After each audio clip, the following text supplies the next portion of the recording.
Melanjutkan kembali dari video channel YouTube yang sebelumnya, additional issue inventory. Di akhir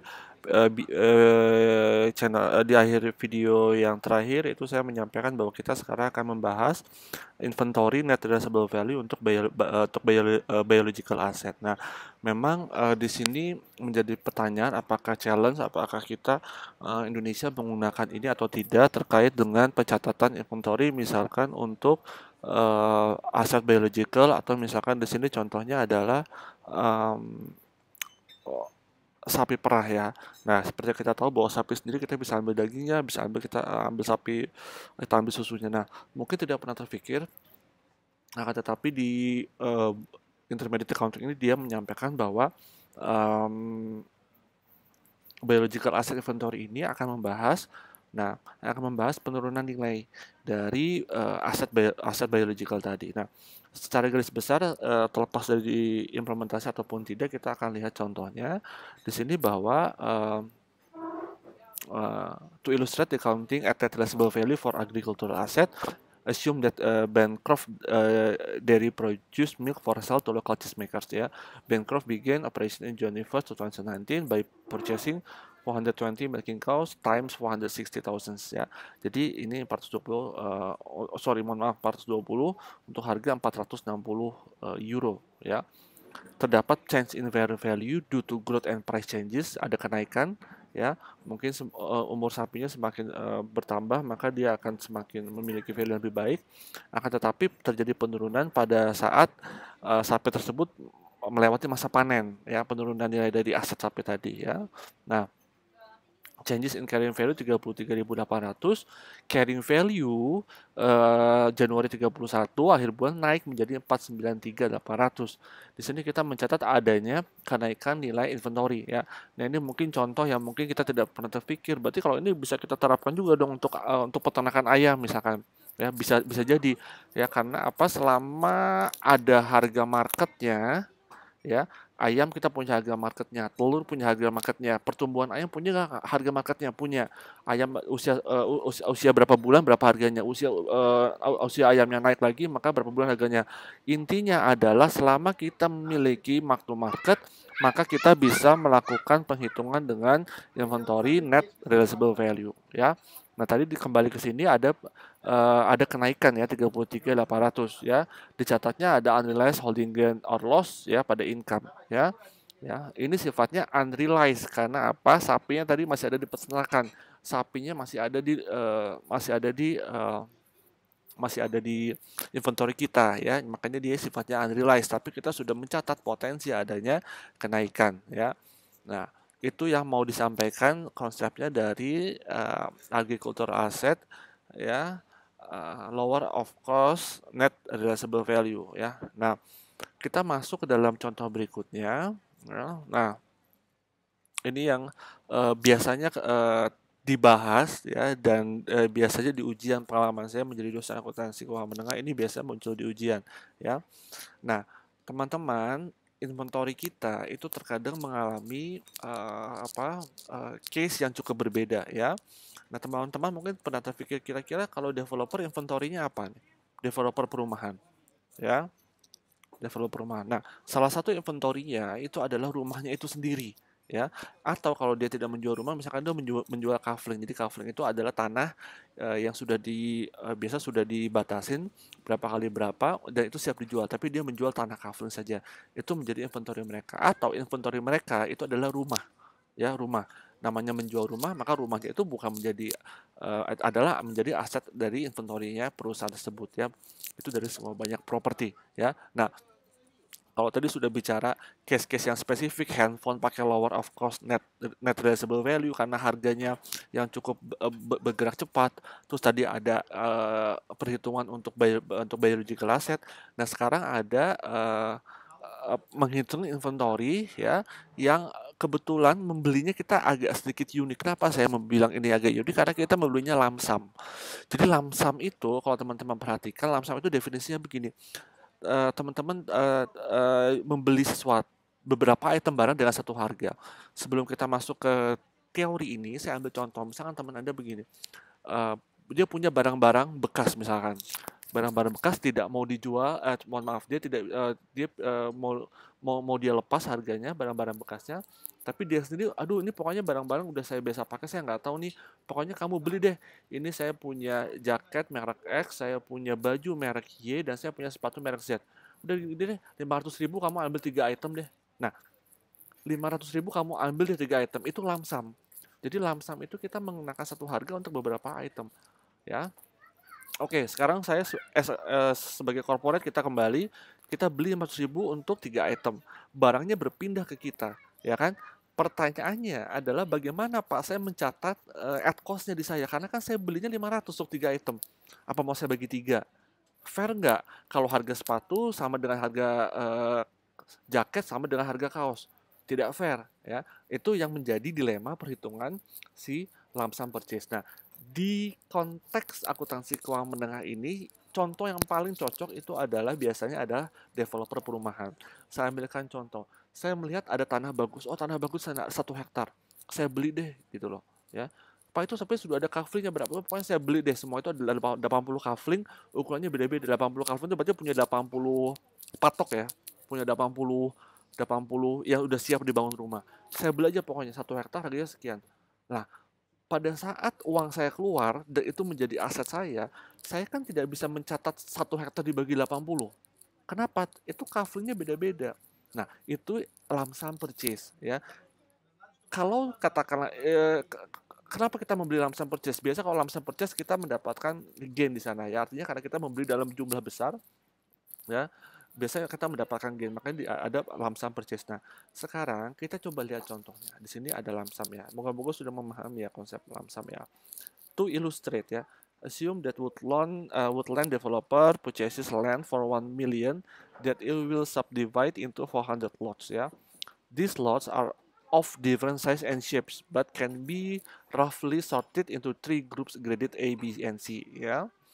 Ini jadi satu tanahnya nilainya $1 juta akan dibagi menjadi 400 slot ya.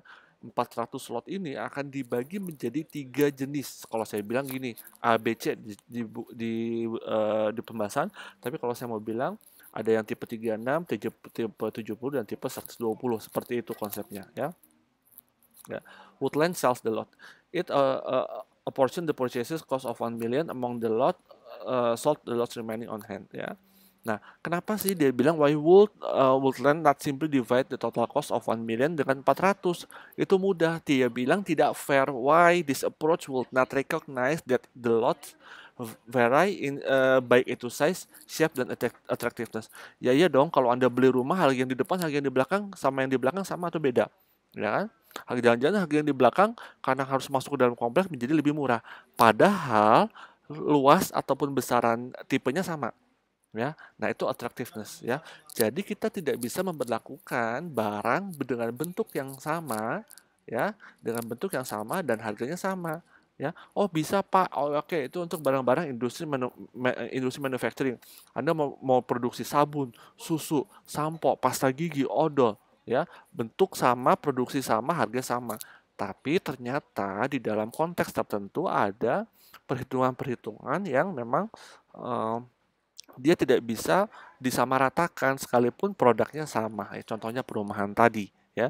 Sekarang kita masuk ke contoh perhitungannya ya. Number of lots-nya berapa teman-teman? Tadi di soal 400 ya. Sales price per lotnya harusnya sudah tahu dong, kan Anda yang mau jual. Total sales price-nya akhirnya kita ketahui 2,5 juta. Nah, yang kita perlukan sudah saya highlight kuning adalah persentase ataupun rasio teman-teman ya. Nah, ini sales price-nya 110.000, maka dikali menjadi 1 juta, menjadi 600 dan 900 ya. Nah, ini kita penting membutuhkan rasio ini supaya fair pada ad cost-nya juga sama dengan sales price-nya ya. Nah, akhirnya ini 100 per 250, 60 per 250, 90 per 250 ya.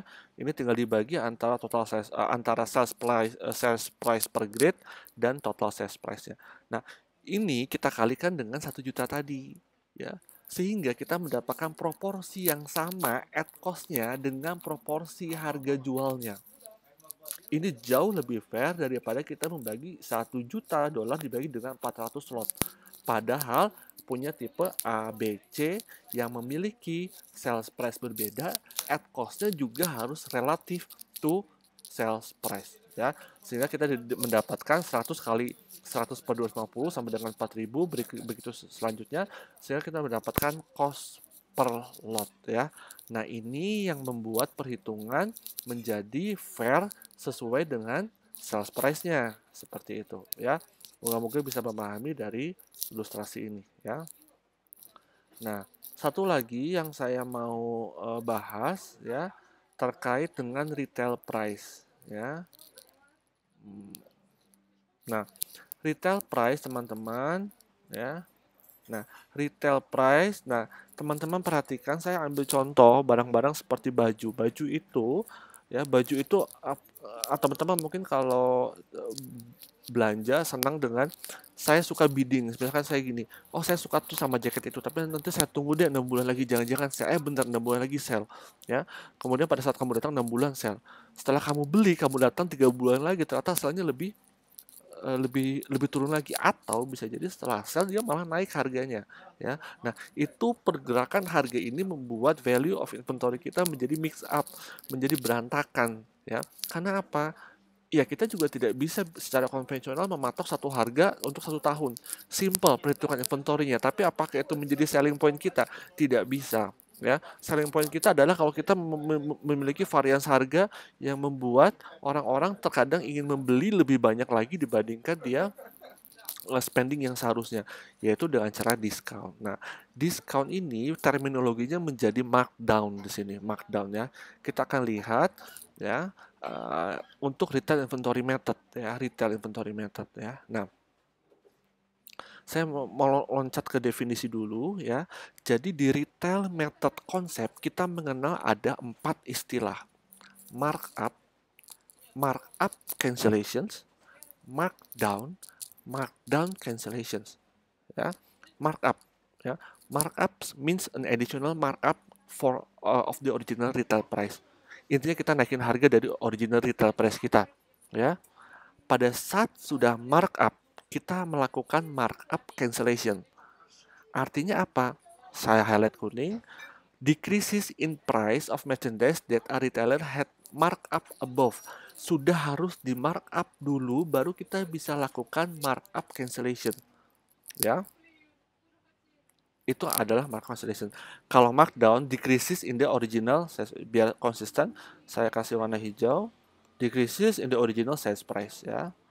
Nah, ya. Kalau kita mau cancel markdown-nya menjadi markdown cancellations, ya. Ini jangan lupa konsepnya, untuk retail inventory method harus memahami markup, markup cancellation, markdown, markdown cancellations, ya. Secara konsep saya sampaikan dulu. Teman-teman kalau sudah melakukan markup, ya, kemudian melakukan markup cancellation untuk mengembalikan ke harga normal. Loh Pak, kenapa markup tidak langsung ke markdown saja?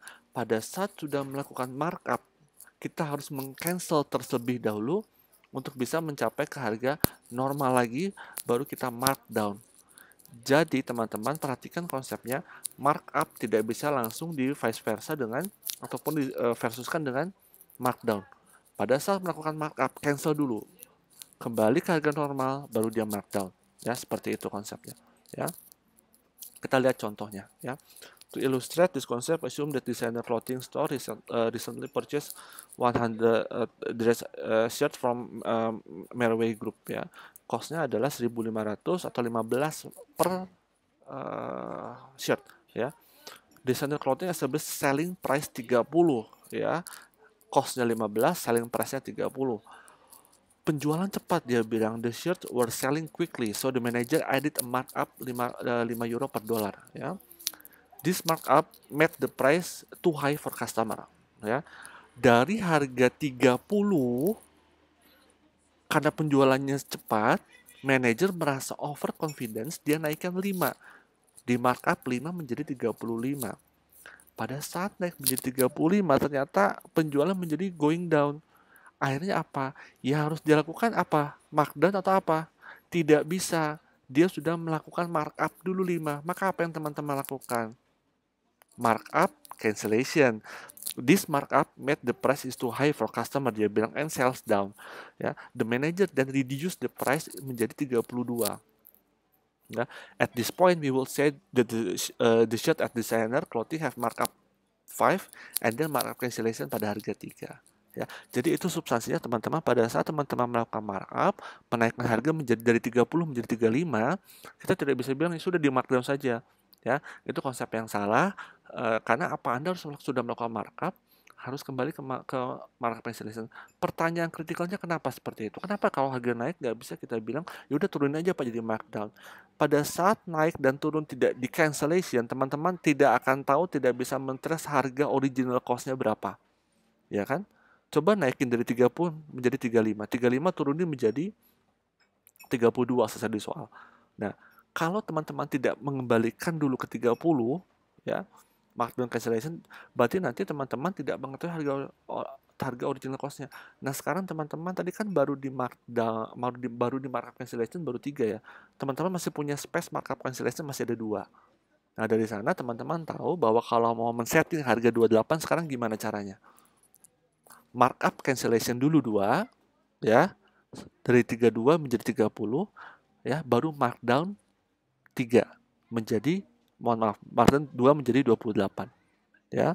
Saya ulang, kalau teman-teman mau melakukan dalam konteks tadi ya, original price 15 dijual 30 selling price. Markup 5 35. Markup cancellation pertama 3, harga jual menjadi 32. Soal, Pak, saya mau jual harga 28. Apa yang saya lakukan? Markup cancellation lagi 2, baru markdown 2. Seperti itu. Nah, intinya kalau Anda sudah melakukan markup, kembalikan dulu ke markup cancellation ya sampai harga original selling. Kalaupun melakukan markdown, kembalikan dulu markdown cancellation sampai naik menjadi harga selling ya, original selling ya. Nah, itu konsep dari markup, markup cancellation, markdown cancellation ya. Nah, di sini ada contohnya. Kalau sudah melakukan beginning inventory, purchase, merchandise available for sale, ditambahkan dengan markup. Kalau sudah ada markup, kemungkinan ada less markup cancellation ya. Kalau ada markdown cancellation ya, kalau ada markdown baru ada less markdown cancellations ya. Cost to retail ratio teman-teman ini 20/500 dibagi dengan 38 atau 53,9% ya. Jadi kalau nanti ada soal cost to retail ratio-nya, teman-teman harus menghitung ini dulu nih ya. Markup cancellation ini pasti sudah ada informasinya di soal ya. Nah, teman-teman, ini adalah variasi dari pembahasan inventory yang memang jadi teman-teman kalau saya boleh rekap ya, lower LCNRV-nya tadi sudah cukup sudah dibahas untuk aset yang memang dia harga marketnya cukup cepat ya, sehingga kita mencari lower our cost. Kemudian dari sana kita juga berhadapan dengan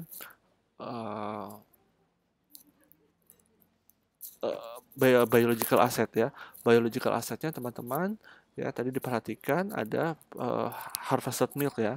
Kemudian juga ada tadi terkait dengan retail method ya. Retail method ada 4 konsep: markup, markup cancellation, markdown cancellations ya. Nah, teman-teman, jadi overall itu yang menjadi pembahasan dari inventory with additional valuation issues ya.